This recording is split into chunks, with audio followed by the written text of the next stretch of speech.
Alright, so I'm going to try to do another one real quick. I tried yesterday to upload, I uploaded it, but I kept it as unlisted because I wanted to listen back to it. And this is going to be a try, maybe to attempt to,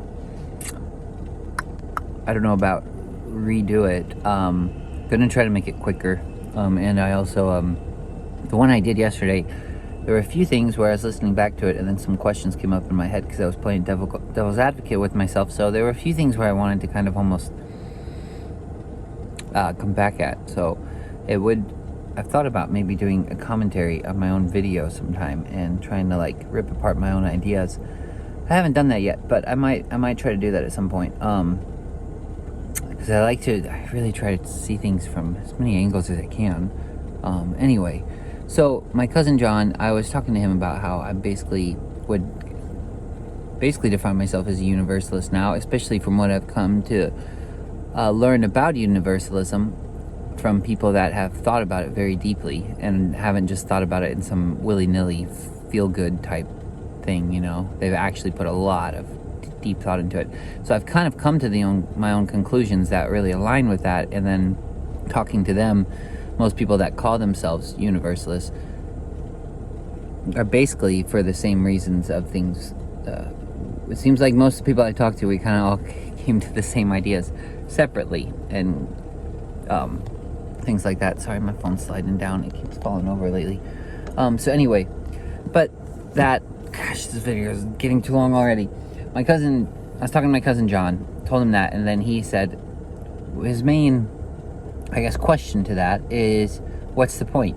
If all things are reconciled, everybody kind of gets into heaven, then what's the point of everything?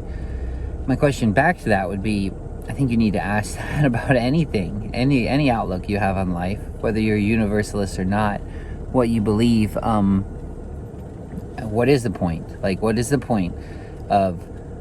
But then it feels like when you ask that question, then you have to ask why. Also, like, why did God do it this way?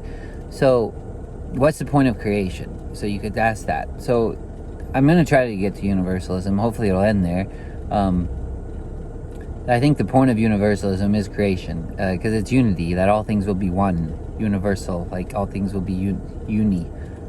UNI. Universal. I don't know what my mind's doing right now. Anyway. So... that all will be one as God is one. So God, the reason why, it's like, why did God create man? God is love, so God wanted to love something other than himself, so God wants to create, love wants to create, so it creates man. Why did God give man a free will?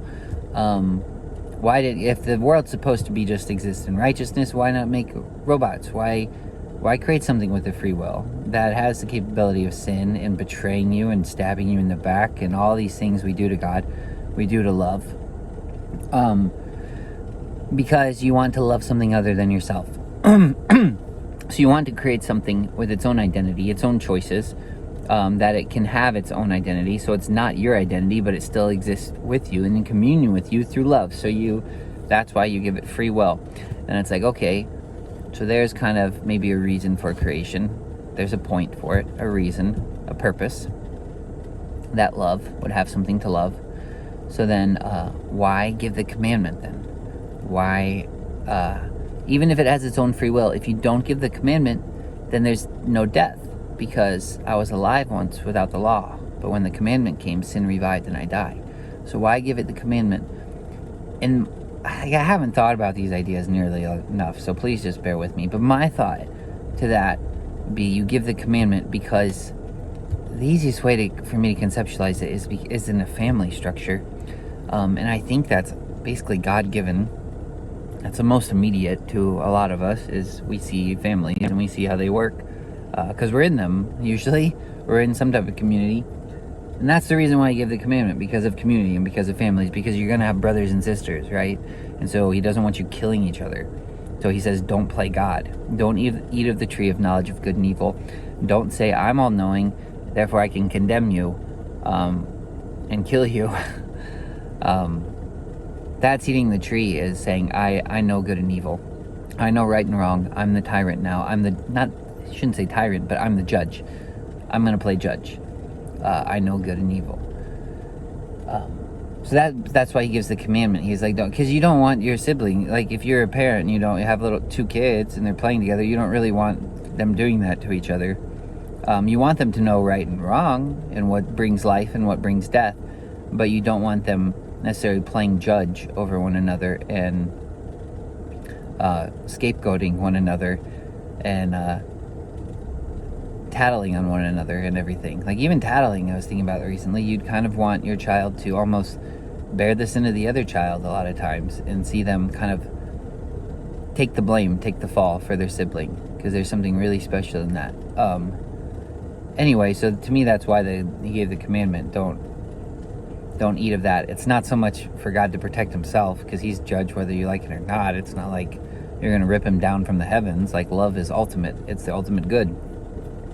What's hold everything together. So it's not that. It's for community. It's for each other. So he says, don't eat of this tree. So there's a commandment. And it's just because we're going to create ourselves, have children, and we're going to have siblings, and we're supposed to all exist in unity. So that's why he gives the commandment. Then we disobey that. So then it's like, what's the point? What's the point of all of this? What's the point of doing any of this? That's what I'm getting at. The point is, God wants to make creature to love. The reason he gives the commandment is so we might love each other, so that we don't kill each other, because we have a free will. He gives us a free will, so we can choose ourselves or choose others. He says, choose others. Don't exalt yourself.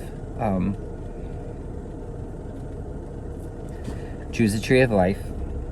So at that point, what's the point? The point of it is, God wants to create creatures like himself. Creatures of love, creatures of mercy, creatures of good, creatures of righteousness, creatures of peace, creatures of joy, all those things. Compassion.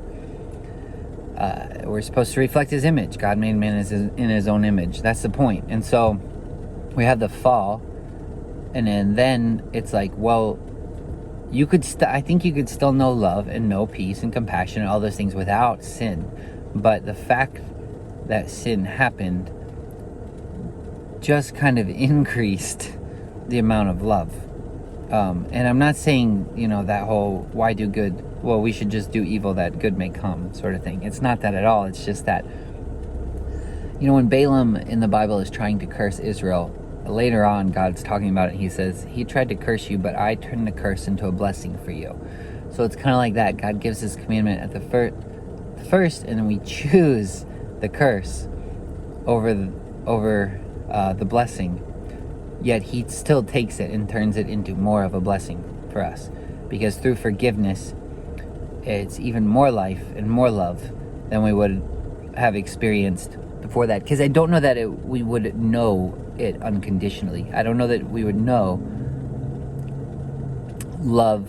We might know love, but we wouldn't know the unconditional depths of it, or the unconditional aspect of it, without the failure and the forgiveness.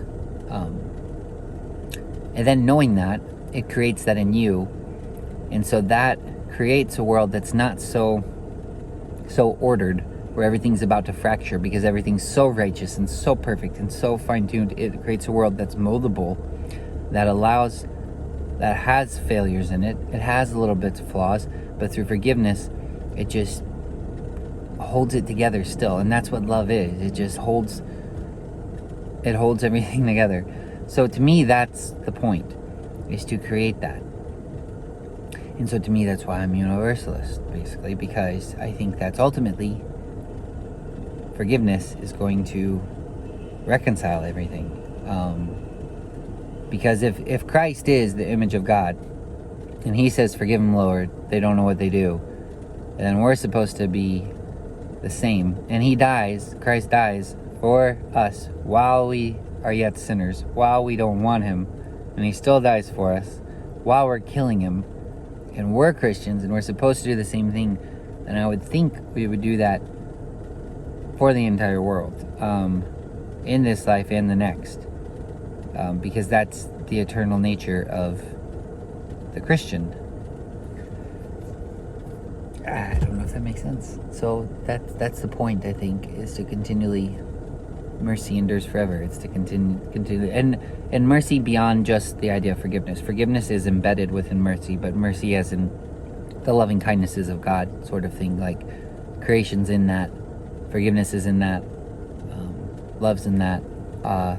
At least that's how I conceive it. And so the mercy is just continually expanding and continually holding together, like love, you would say.